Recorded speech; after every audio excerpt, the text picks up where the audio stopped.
মানুষ বড় অভিমানী প্রাণী। সে চায় তার মন খারাপ হলে প্রিয় মানুষটাকে না বললেও সে বুঝে ফেলুক।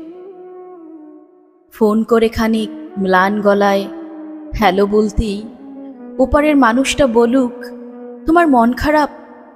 তার এলোমেলো চুল, খানিকটা লাল চোখ দেখে বলুক, তোমার ঘুম হয়নি রাতে, দুঃস্বপ্ন দেখেছ, টেনশন করছো কিছু নিয়ে। সে চায় মানুষটা বুঝুক কখন শক্ত করে বুকের সাথে চেপে ধরতে হয়, চোখের সামনে আলতো করে হাত ছুঁয়ে বন্ধ করে দিতে হয় চোখের পাতা। সে চায় মানুষটা বুঝুক কখন হাতের মুঠোয় হাত রাখতে হয়, ফিসফিসিয়ে বলতে হয়, আমি তো আছি, তবে তবে মন খারাপ কেন। সে চায় মাঝরাত্রিরে কেউ টের পাক পাশের মানুষটা তার মাথার নিচের সরে যাওয়া বালিশটা ঠিক করে দিচ্ছে। শেষ রাতে যখন খানিকটা হিম নামে তখন জড়িয়ে দিচ্ছে ওম চাদরে।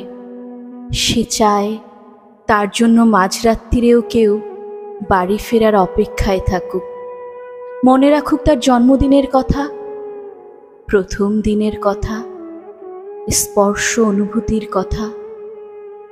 সে চায় তাকে ছুঁয়ে দেখতে গিয়ে কেউ মিথ্যে মিথ্যে অজুহাত বানাক, কেউ কপাল ছুঁয়ে বলুক, দেখি দেখি তোমার জ্বর নয় তো।